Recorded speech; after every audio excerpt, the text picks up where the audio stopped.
Eh bien salut à toutes et à tous, c'est Xylophone et aujourd'hui on va parler longboard. Tu regardes mon doigt, whoop là. Oh bah, on s'attendait vraiment pas hein. Donc aujourd'hui je vais vous faire la présentation de la Mindless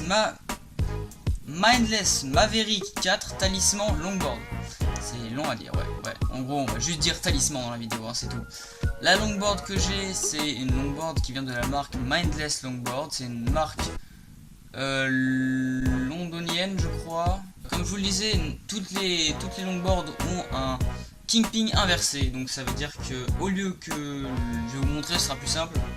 Donc sur un skate normal, les bushings, donc c'est-à-dire ces trucs bleus là que vous voyez très bien, c'est à l'arrière, c'est implanté vers l'arrière. Et ça part vers l'avant, sauf que sur la longboard c'est différent. On voit bien que le truck, le bushing il est implanté vers l'avant, donc on le voit quoi. Et le bushing c'est bien le truc, du coup c'est le truc violet que vous voyez, j'espère en tout cas. Donc on va profiter de l'avoir en main pour vous dire un petit peu ce qu'elle a de spécial. Donc d'abord la longueur du deck, c'est-à-dire de là jusque là. C'est du 46 pouces. Ça fait 1m16. Ouais, c'est grand. Pour ce qui est de la largeur du deck, c'est-à-dire de là à là, c'est du 9,75 pouces. Donc ça veut dire que c'est du 24,7 cm. Donc pour la composition de la board, vous voyez bien qu'elle n'est pas hyper épaisse, même si bon, ça se voit qu'elle est solide quand même, hein. Faut arrêter de croire. Donc on a 7 couches, dont une couche de flex, c'est le truc violet que vous voyez ici.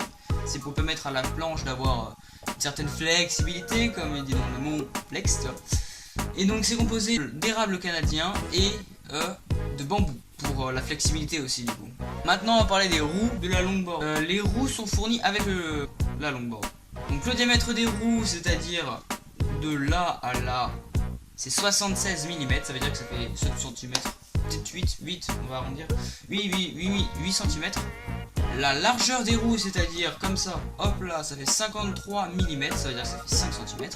Pour la dureté des roues, c'est du 78A, donc ça veut dire que c'est plutôt mou, tu vois. Donc c'est pour faire, bien sûr, tu peux pas faire de la descente avec quoi. Ensuite, pour les roulements, c'est des ABEC 9 et elle peut soutenir, on va dire, 90 kg.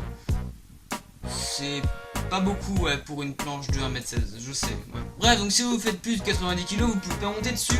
Tout simplement, hein, c'est aussi simple que cela, pas me faire chier. Hein. Donc pour le shape de la board, pour les connaisseurs, ils voient bien que c'est une pintail, voilà, donc ça veut dire que c'est plat quoi, c'est plat, c'est comme ça.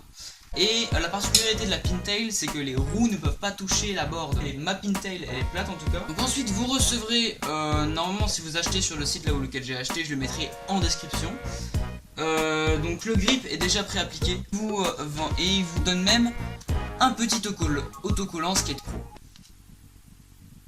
C'est pas mal hein. Non vraiment je m'en fous, en fait je le mettrai jamais donc c'est pas grave. Donc la planche est optimisée pour le cruising et le dancing. Si vous connaissez pas ces disciplines, allez vous renseigner. De toute façon j'en ferai une vidéo plus tard, ce sera séparé de ça. Attention maintenant, vous l'attendez tous hein, bien sûr, bien évidemment. La planche elle est bien jolie, les roues ils touchent pas à la board, c'est une pintail, tous les critères sont presque parfaits.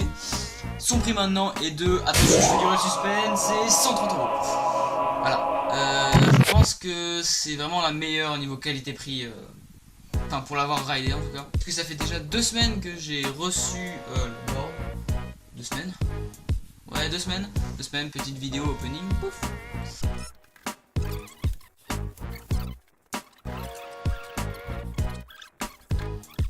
Donc pour l'avoir ridé, c'est vraiment une bonne planche, enfin je pense, enfin je suis débutant donc je peux pas vraiment juger si c'est une bonne planche ou pas. Mais d'après moi vraiment pour les débutants, enfin moi je me sens bien dessus donc je pense que pour les débutants c'est vraiment une planche bien, je vous la conseille, même si je sais pas vraiment de conseil. Mais bon en tout cas c'est déjà plus agréable de rouler sur une longboard que de rouler sur cette chose.